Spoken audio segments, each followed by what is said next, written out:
Geidel, and I'm the director of the Special Education Program here at Concordia. I'm going to talk to you briefly today about differentiating instruction to meet the needs of diverse students. Our classroom today is more diverse than it's ever been, including students who have special needs, as well as students who are gifted, and everyone in between.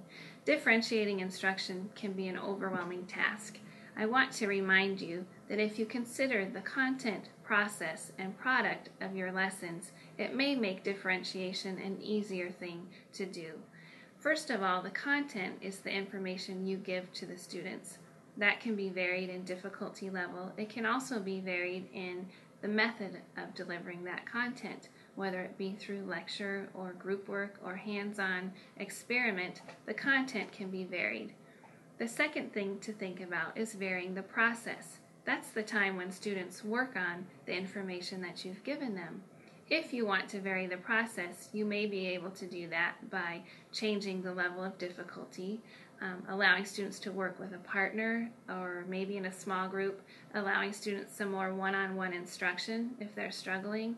The process time is an important time for the student to work through the topic of instruction and to develop a certain level of understanding.